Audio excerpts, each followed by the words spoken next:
आज विश्व मानवाधिकार दिवस है। पूरी दुनिया में आज गाजा के मुसलमानों से लेकर सीरिया के मुसलमानों तक और कोरिया से लेकर सोमालिया तक और कोलंबिया से लेकर कुर्दों तक के लिए आवाज उठाई जा रही है। आखिर यह मानवाधिकार होता क्या है? यह मानवाधिकार होता है जिसमें व्यक्ति की समानता, स्वतंत्रता, सुरक्षा और न्याय की गारंटी होती है। लेकिन अफसोस, दुनिया के एक देश में एक धर्म के लोगों के लिए ना कोई समानता है, ना स्वतंत्रता है, ना सुरक्षा है, ना न्याय है। और वो देश है बांग्लादेश, और वो लोग हैं वहां के हिंदू। जी हां, बांग्लादेश के हिंदुओं की समानता, स्वतंत्रता, सुरक्षा और न्याय सब कुछ छीना जा रहा है। आज की तारीख में उनका कोई मानवाधिकार नहीं है, क्योंकि कुछ कट्टरपंथियों की नजर में बांग्लादेश का हिंदू ना तो मानव है, ना उसके कोई अधिकार है। बांग्लादेश के हिंदुओं के लिए एक नरकिस्तान बन चुका है। बांग्लादेश में हिंदू होना अपने आप में अपराध है। बांग्लादेश में ना तो हिंदुओं का धर्म सुरक्षित है और ना ही उनकी जान। पिछले 120 दिनों से बांग्लादेश में हिंदू सताए जा रहे हैं, परेशान किए जा रहे हैं। लेकिन दुनिया भर में वैसी आवाज नहीं उठ रही जैसे कि उठना चाहिए। लेकिन विश्व मानवाधिकार दिवस पर देश के कई शहरों में बांग्लादेश के हिंदुओं के लिए आवाज बुलंद की गई। दिल्ली से लेकर मुंबई तक और सिलीगुड़ी से लेकर देहरादून तक आज असंख्य लोग बांग्लादेश के हिंदुओं के समर्थन में सड़कों पर उतरे। इसके अलावा लखनऊ, हरिद्वार, भुवनेश्वर, उदयपुर, रांची, हल्द्वानी में भी रैलियां निकाली गई। देश भर में नजर आए इस आक्रोश से साबित हो गया है कि दुनिया भले ही बांग्लादेश के हिंदुओं की दुर्दशा पर चुप है, लेकिन भारत और भारत के लोग हमेशा बांग्लादेश के प्रताड़ित हिंदुओं के हक में खड़े रहेंगे। इसलिए आज हम भी मानवाधिकार दिवस पर पूरा सच में दुनिया को बताएंगे कि किस तरह से बांग्लादेश में हिंदुओं पर अत्याचार हो रहे हैं, इसके पीछे कौन कौन से चेहरे हैं और कौन कौन सी ताकत हैं, और साथ ही आपको बताएंगे बांग्लादेश के हिंदुओं का दर्दनाक इतिहास। तो विश्व मानवाधिकार दिवस पर अब नहीं सहेंगे अब अत्याचार और बांग्लादेश कर ले विचार जैसे नारों की गूंज देश की राजधानी दिल्ली में सुनाई दी। दिल्ली में बांग्लादेश उच्चायुक्त के पास 3 मूर्ति पर बड़ी संख्या में लोगों ने जबरदस्त प्रदर्शन किया, जिसमें सिविल सोसाइटी समेत 200 से अधिक सामाजिक, धार्मिक और सांस्कृतिक संगठनों के सदस्यों ने बांग्लादेश के हिंदुओं की आवाज बुलंद की और उनका दर्द साझा किया। कई सम्मानित संतों, मशहूर हस्तियों, पूर्व पुलिस अधिकारी और सैन्य अधिकारियों ने बांग्लादेशी हिंदुओं की सुरक्षा सुनिश्चित करने की मांग की। साथ ही संयुक्त राष्ट्र मानवाधिकार आयोग और एमनेस्टी इंटरनेशनल जैसी अंतर्राष्ट्रीय संस्थाओं की खामोशी पर सवाल भी खड़े किए गए। साध्वी रतनबरा ने पूछा कि मानवाधिकार की बात करने वाली संस्थाएं आज हिंदुओं पर होने वाले अत्याचारों पर चुप क्यों हैं? और बांग्लादेश में भारत की पूर्व उच्चायुक्त वीना सीकरी ने कहा कि केवल कट्टरपंथियों को दोषी ठहराने से बांग्लादेश की सरकार अपनी जिम्मेदारी से नहीं भाग सकती है। आइए सुनते हैं किसने क्या कहा, फिर हम आपको बताएंगे बांग्लादेश में कट्टरपंथियों के काले कारनामों का क्या है पूरा कच्चा चिट्ठा।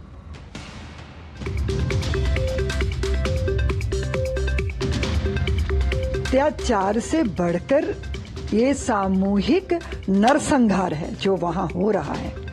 हम बांग्लादेश से ही नहीं अपितु पूरे विश्व की शक्तियों से आह्वान करते हैं कि छोटी छोटी बातों का संज्ञान लेने वाले आप, इतनी बड़ा नरसंहार वहां हो रहा है, हिंदू महिलाओं का अपमान हो रहा है, आपकी चुप्पी बड़ा व्यामोह पैदा करती है, बड़ा भ्रम पैदा करती है और भारी दर्द पैदा करती है। सारी सज्जन शक्तियों को मुखर होना चाहिए और बांग्लादेश पर अंकुश लगाना चाहिए। और विश्व के देशों से भी मैं ये आग्रह करता हूं कि जो मानव अधिकार की बात करते हैं, आज मानव अधिकार की बात करने वाला कोई क्यों नहीं है? क्योंकि क्या हिंदू क्या अल्पसंख्यक नहीं है? उन पर जिस प्रकार से अत्याचार हो रहा है, हमारी सरकार ने बिल्कुल बहुत महत्वपूर्ण संदेशा भेजा है बांग्लादेश की इंटरिम रेजिम को, और उनको कहा है कि हम आपसे अच्छे दिल से चाहते हैं, लेकिन ये जो अत्याचार है ये बिल्कुल एकदम से बंद होना चाहिए। यूनुस ये ही है मास्टरमाइंड। ये वो कट्टर जो फंडामेंटलिस्ट मुस्लिम है उनको इधर एस्टैब्लिश करने के लिए आया है। कौन है Yunus? If you see the law, Yunus has no power.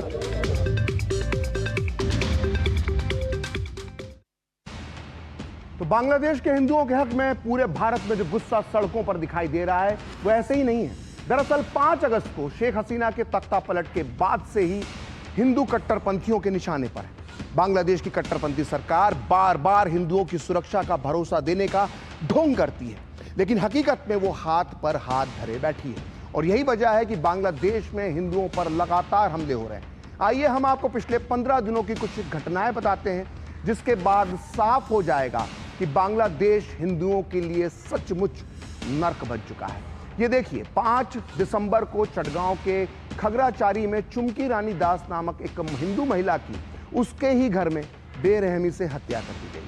वो प्रांतो दास की मां थी, जो सनातन जागरण मंच की स्थानीय इकाई का पदाधिकारी था। 3 दिसंबर को सुनामगंज इलाके के दोरा बाजार में हिंदू गांवों पर कट्टरपंथियों की भीड़ ने हमला किया और इस घटना में हिंदू महिलाओं के साथ भी हिंसा की गई, दुर्व्यवहार किया गया। और 6 दिसंबर को सिलहट में हिंदू डॉक्टर परेश चंद्र दास की फार्मेसी में यानी उनकी क्लिनिक में तोड़फोड़ की गई। वहीं आचार्य सुशील आर्य नाम के एक हिंदू लड़के पर सिर्फ इसलिए हमला किया गया क्योंकि वो चिन्मय प्रभु की गिरफ्तारी के खिलाफ शांतिपूर्ण प्रदर्शन कर रहा था। वहीं काकन दास नामक एक हिंदू लड़के को बिना किसी वारंट के सिर्फ इसलिए हिरासत में ले लिया गया क्योंकि उसकी कलाई पर लाल धागा बंधा हुआ था। और गिरफ्तार संत चिन्मय दास के वकील पर जानलेवा हमला किया। इसकी खबर हम आपको लगातार दिखाते रहे। चिन्मय दास के जो सहायक थे आदि पुरुष श्याम दास जी और भक्त रंगनाथ दास को बिना किसी वारंट के गिरफ्तार कर लिया गया, जब वो जेल में चिन्मय दास से मिलने गए थे। और 30 नवंबर 2024 को बांग्लादेश की प्रमुख हिंदू पत्रकार मुनीष शाह पर कट्टरपंथियों की भीड़ ने हमला किया। इसके बाद शिकायत हुई, लेकिन पुलिस ने भीड़ की बजाय हिंदू पत्रकार मुनीष शाह को ही गिरफ्तार करके वो उन्हें थाने ले गई। वहीं 30 नवंबर 2024 को कोलकाता जा रही एक बस पर ब्राह्मणबाड़िया जिले में हमला किया गया। और हाल ही में जिन मंदिरों पर हमला हुआ उनकी लिस्ट बहुत लंबी है। उनमें चटगांव के पथौर घाटा में शांतश्री मात्र मंदिर और इसी इलाके के जगत बंधु आश्रम मंदिर और हबीगंज और किशोरगंज में 2 इस्कॉन मंदिरों पर हमला किया जा चुका है। वहीं चटगांव के फिरंगी बाजार में लोकनाथ मंदिर पर हमला हुआ है और मैथोर पट्टी में मनसा माता मंदिर में आग लगाई गई है। और चटगांव के हजारी गोली में काली मंदिर पर हमला किया गया है। तो वो ये मंदिरों की लिस्ट है जो बांग्लादेश में कट्टरपंथियों के निशाने पर आ चुके हैं। तो बांग्लादेश में मोहम्मद यूनुस की अंतरिम सरकार सत्ता संभाले उसको 124 दिन आज पूरे हो चुके हैं, लेकिन हर दिन के साथ हिंदुओं पर अत्याचार कम होने के बजाय बढ़ता ही जा रहा है। इस सच्चाई की गवाही ट्रांसपेरेंसी इंटरनेशनल बांग्लादेश की तरफ से जारी की गई एक रिपोर्ट में भी दिखती है। ये रिपोर्ट बताती है कि यूनुस की सरकार हिंदुओं के खिलाफ अपराधों को रोकने में पूरी तरह से नाकाम रही है। इस रिपोर्ट के मुताबिक 5 से 20 अगस्त के बीच ही हिंदुओं के खिलाफ अपराध के 2000 से ज्यादा मामले अब तक सामने आ चुके हैं और कई मामलों की तो रिपोर्ट ही नहीं हुई है, जिसमें इन घटनाओं में कई हिंदुओं की मौत भी हुई है। और जब से यूनुस सरकार आई है तब से दुर्गा पूजा और दूसरे धार्मिक कार्यक्रमों को निशाना भी बनाया गया है। पिछले 100 दिनों में बांग्लादेश की 22 जगहों पर हिंदू सांस्कृतिक कार्यक्रमों और शिल्पकला एकेडमी पर हमले हुए हैं। इतना ही नहीं, सरकार ने हमले रोकने के बजाय उल्टा इन सांस्कृतिक कार्यक्रमों को और इन मेलों पर प्रतिबंध ही लगा दिया। अंतरिम सरकार कट्टरपंथियों को बढ़ावा भी दे रही है। बांग्लादेश की सरकार ने 28 अगस्त 2024 को जमायत इस्लामी और उनकी छात्र शाखा इस्लामी छात्र शिविर पर से प्रतिबंध हटा लिया। और जमात इस्लामी जो है वो बांग्लादेश की मुख्य इस्लामिक पार्टी है, मजहबी कट्टरपंथ के लिए कुख्यात है। और इसके अलावा एक और आतंकी संगठन अंसार उल इस्लाम के प्रमुख मुफ्ती जशीमुद्दीन रहमानी को अगस्त में रिहा कर दिया गया। और इतना ही नहीं, गृह मंत्रालय की तरफ से, बांग्लादेश के गृह मंत्रालय की तरफ से जारी आदेश के मुताबिक अजान के वक्त हिंदुओं के पूजा पाठ करने पर प्रतिबंध लगा दिया गया था। और इस आदेश के मुताबिक इन नियमों का उल्लंघन करने पर पुलिस किसी भी हिंदू को बगैर किसी वारंट के गिरफ्तार कर सकती है। बांग्लादेश सरकार के मुखिया मोहम्मद यूनुस आए दिन हिंदुओं पर हो रहे अत्याचार को लेकर गैर जिम्मेदाराना बयान देते रहते हैं। यूनुस ने कहा था पिछले दिनों कि अल्पसंख्यकों पर हुए राजनीतिक जो हमले हुए हैं वो राजनीति का हिस्सा है। और ऐसी एक धारणा है कि ज़्यादातर हिंदू शेख हसीना के नेतृत्व वाली आवामी लीग सरकार को सपोर्ट करते हैं। इतना गैर जिम्मेदाराना बयान अंतरिम सरकार का मुखिया दे रहा है। तो बांग्लादेश में हालिया हिंसा के बीच सोशल मीडिया पर हिंदुओं के खिलाफ तमाम भड़काऊ भाषण के वीडियो वायरल हो रहे हैं और इन्हीं में से एक वीडियो वो भी है जिसमें बांग्लादेश का एक रिटायर्ड मेजर ये दावा कर रहा है कि अगर जरूरत पड़ी तो बांग्लादेश 4 दिनों में, सिर्फ 4 दिनों में कोलकाता पर कब्जा कर सकता है। और बताया जा रहा है कि इसका नाम मेजर शरीफ है, लेकिन बयान कहीं से भी शराफत इसके बयान में नजर नहीं आ रही है। आप भी सुनिए बांग्लादेश के पूर्व फौजी का वो बेहद भड़काऊ और विवादास्पद बयान।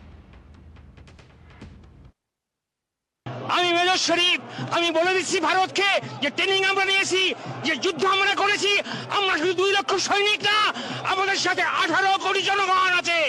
আমাদের ট্রেনিং, আমাদের দক্ষতা ভারতের চেয়ে অনেক বেশি। আমরা যদি একবার সাহস করে আমার দেশকে যুদ্ধ করবে, আমরা বলে দিচ্ছি 4 দিনের মধ্যে আমরা কলকাতা দখল করে নেব।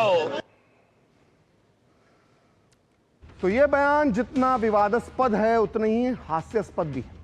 एनएसजी के पूर्व अधिकारी दीपांजन चक्रवर्ती ने कहा है कि कोलकाता तो बहुत दूर है, अगर हिम्मत है तो सरहद पर भारत की धरती पर सिर्फ 1 कदम रखकर दिखाएं, सच्चाई पता चल जाएगी। पश्चिम बंगाल की मुख्यमंत्री ममता बनर्जी ने सख्त लहजे में तंज किया है कि आप कब्जा करेंगे और हम बैठकर लॉलीपॉप खाएंगे। केंद्रीय मंत्री और पश्चिम बंगाल भाजपा अध्यक्ष सुकांत मजुमदार ने कहा है कि बांग्लादेशी सेना को रोकने के लिए हमारी सिविक पुलिस ही काफी है। तो एक तरफ तो ऐसे हंसी भरे बयान आप सुन रहे हैं, वहीं दूसरी तरफ बांग्लादेश में कट्टरपंथियों पर लगाम लगाने में यूनुस सरकार की निष्क्रियता और भी शर्मनाक है। तभी तो कट्टरपंथी समूह खुलेआम इस्कॉन भक्तों और समर्थकों को खत्म करने के उपदेश दे रहे हैं। आप भी देखिए जहरीली बयानबाजी का एक और वायरल वीडियो। ইসকনকে বাংলাদেশ থেকে উগড়ে ফেলতে হবে, ইসকনকে বাংলাদেশে নিষিদ্ধ করতে হবে। সারা বাংলাদেশে এদের যেখানে আস্তানা রয়েছে ভেঙে গুড়িয়ে দিতে হবে। যারা এদের দূষণ হবে, যারা এদের রক্ষক হবে, যারা এদের ভক্ষক হবে, তাদেরকে চিরতরে মুছে দিতে হবে। तो इस तरह की भड़काऊ और नरसंहार के लिए उकसाने वाली बयानबाजी का इस्कॉन कलकत्ता के प्रवक्ता राधा रमन दास ने कहा है इस तरह के बयानों पे कि ये सब बयान बंद होना चाहिए और यूनुस सरकार को सबसे पहले इस पर रोक लगानी चाहिए। जो कट्टरपंथी हैं वो लोग ओपन कॉल दे रहे हैं जेनोसाइड के लिए और जो बोल रहे हैं कि इस्कॉन ग्रुप है उसके लोगों को मारेंगे और जो अन्य माइनॉरिटीज हैं उनको भी धर्म परिवर्तन करना पड़ेगा, नहीं तो उनको हम लोग रहने नहीं देंगे, उनकी भी हत्या करेंगे। तो इतने बड़े मानव अधिकार का हनन होने का प्लानिंग हो रहा है और इस तरह के भड़काऊ भाषण दिए जा रहे हैं। हम यही आशा करते हैं कि ह्यूमन राइट्स दिन के दिन शायद human rights, United nation human rights उठेगी। तो जैसा कि हम आपको बार बार बता रहे हैं कि आज मानवाधिकार दिवस है और इसलिए आज बांग्लादेश के हिंदुओं की आवाज उठाना, उनका पूरा सच बताना और उनका दर्दनाक इतिहास बताना बहुत जरूरी है, क्योंकि पिछले 77 साल से बांग्लादेश में हिंदू होना अपने आप में अपराध है। बांग्लादेश में ना तो हिंदुओं का धर्म सुरक्षित है और ना ही उनकी जान। और 1947 से लेकर 2024 तक पिछले 77 साल में बांग्लादेश के हिंदुओं पर क्या गुजरी है, इसका पूरा सच आपको पता होना चाहिए। आप इस वक्त अपनी स्क्रीन पर 5 तस्वीरें देख रहे हैं। पहली तस्वीर 1947 की है। यह तस्वीर धुंधली है, लेकिन बांग्लादेशी हिंदुओं के सीने में इसके दर्दनाक जख्म आज भी ताज़ा हैं, क्योंकि तब हजारों लाखों हिंदुओं का कत्लेआम किया गया था। दूसरी तस्वीर 1950 की है। ये बहुत कम लोग जानते हैं कि आज़ादी के महज 3 साल के अंदर ही पूर्वी पाकिस्तान यानी वर्तमान बांग्लादेश में आधे से ज़्यादा हिंदू या तो भगा दिए गए या फिर कत्ल कर दिए गए। एक तस्वीर 1964 की है। आपको पता होना चाहिए कि कश्मीर में हुई एक घटना के बाद कैसे पूर्वी पाकिस्तान में हजारों हजार हिंदुओं का कत्लेआम कर दिया गया था। और इनमें से एक तस्वीर 1971 की है।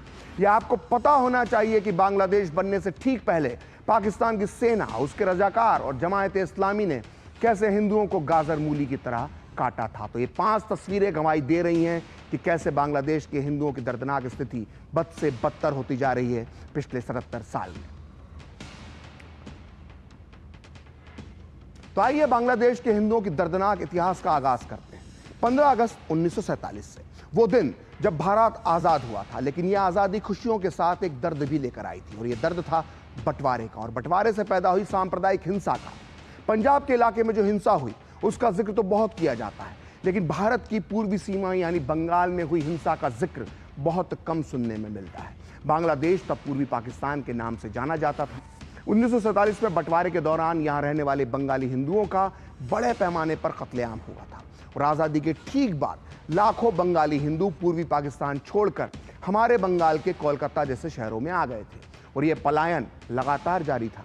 1948 में यानी आज़ादी के 1 साल बाद वहाँ हालात और भी ज़्यादा खराब हो गए। बंगाली हिंदुओं को पूर्वी पाकिस्तान में जानवरों की तरह सताया जा रहा था। नतीजा 1948 के आखिर तक पूर्वी पाकिस्तान यानी आज के बांग्लादेश से लाखों की तादाद में बंगाली हिंदू अपना सब कुछ छोड़कर पश्चिम बंगाल आ गए। इन शरणार्थियों की स्थिति जो हालात थी वो जानवरों से भी बदतर थी। ना इनके सर पर छत थी, ना पेट भरने के लिए भोजन था। और खैर अगर हम गैर सरकारी आंकड़ों की बात करें तो इसके मुताबिक हिंसा और भुखमरी की वजह से बंटवारे के दौरान हजारों लाखों बंगाली हिंदुओं की हत्या और मौत हुई थी। तो आगे बढ़ते हैं। 1947 से लेकर 1950 तक पूर्वी पाकिस्तान में बंगाली हिंदुओं के खिलाफ हिंसा का जबरदस्त दौर चला। लेकिन ऐसा नहीं है कि हिंसा सिर्फ कुछ समय बाद बंद हो गई। इसके बाद भी लगातार छोटी मोटी घटनाएं होती रहीं। लेकिन हिंदू उत्पीड़न की गाथा में 5 जनवरी 1964 का दिन काला दिन है, खूनी दिन है। करीब 60 साल पहले इसी दिन पूर्वी पाकिस्तान में नरसंहार, बलात्कार, अपहरण, जबरन धर्मांतरण और उसके बाद लाखों हिंदुओं का विस्थापन शुरू हुआ था। वजह यह थी कि 10 दिन पहले, मतलब उस घटना के 10 दिन पहले, हिंसा के 10 दिन पहले 27 दिसंबर 1963 को कश्मीर के हजरत बल दरगाह में एक धार्मिक विवाद हो गया था, जिसके बाद पूर्वी पाकिस्तान यानी बांग्लादेशी हिंदुओं के खिलाफ दंगे शुरू हो गए। सिर्फ 5 से 12 जनवरी के बीच सिर्फ खुलना जिले की अगर हम बात करें तो यहाँ 5000 हिंदुओं की हत्या कर दी गई और 2000 महिलाओं का अपहरण कर उनका धर्मांतरण कर दिया गया। यही हाल ढाका राजधानी जो ढाका है उसका था, राजशाही का था, सिलट का था, मेमन सिंह, नोआखली, चटगांव का भी था।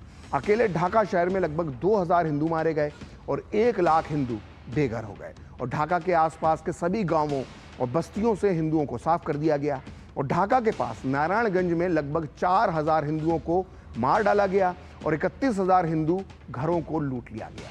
वहीं राजशाही प्रांत में एक अनुमान के मुताबिक 10,000 हिंदू मारे गए और 2 लाख से अधिक हिंदू घर जो थे उनके वो तबाह कर दिए गए, उनमें आग लगा दी गई। और सिलट, मेमन सिंह, नोआखली, चटगांव और अन्य जिलों में 15,000 से अधिक हिंदू मारे गए और इन दंगों के बाद करीब 3 लाख हिंदू बंगालियों ने भारत में शरण ली। तो ये था 1964 का हिंदुओं का दर्द। और 1964 के बाद आया 1971 का साल, जो बांग्लादेश के इतिहास का सबसे महत्वपूर्ण साल है, क्योंकि इसी साल उसे आज़ादी मिली थी। 1971 में बांग्लादेश के हिंदुओं ने इस आज़ादी की एक बहुत बड़ी कीमत चुकाई थी।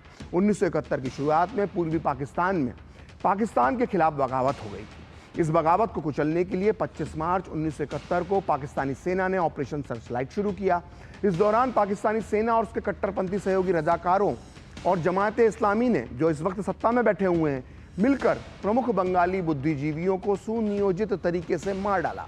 इसमें ढाका विश्वविद्यालय के प्रोफेसर, देश भर के पत्रकार, डॉक्टर, कलाकार, इंजीनियर और लेखक भी थे और पाकिस्तानी सेना और रजाकारों ने इन्हें बेहद बेदर्दी से मौत के घाट उतारा। इनमें ज़्यादातर हिंदू थे। इस दौर में हिंदुओं के सामूहिक नरसंहार और यौन उत्पीड़न की इतनी दास्तानें थी कि उनकी गिनती करना भी मुश्किल था। कहा जाता है कि इस हिंसा में लाखों हिंदू मारे गए और लाखों हिंदू महिलाओं का बलात्कार किया गया।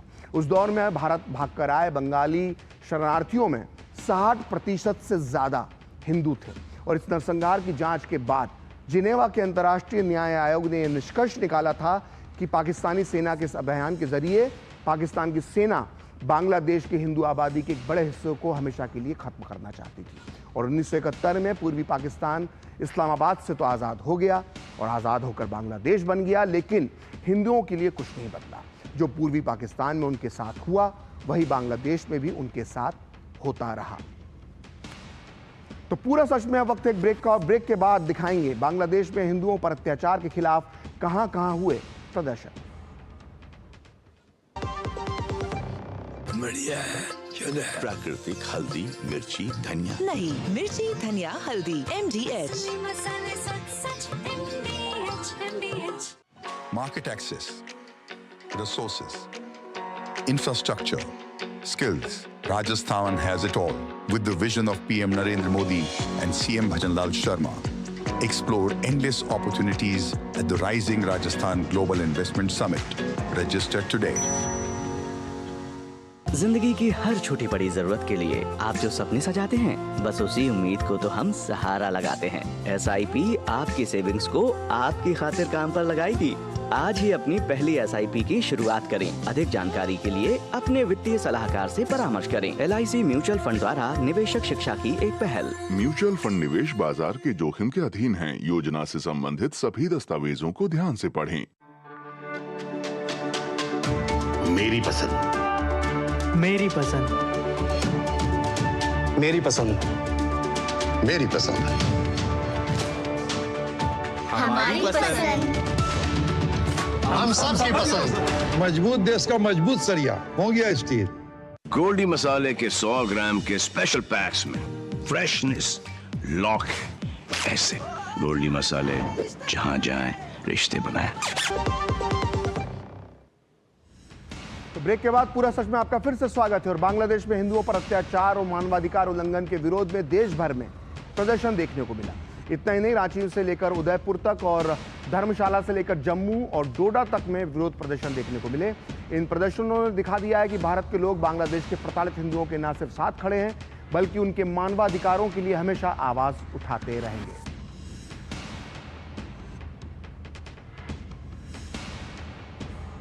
तो आज पूरा सच में इतना ही। कल फिर होगी आपसे मुलाकात अपने इस खास कार्यक्रम पूरा सच में किसी और सियासी मुद्दे की पड़ताल के साथ। तो मुझे और मेरी पूरी टीम को दीजिए अनुमति। नमस्कार।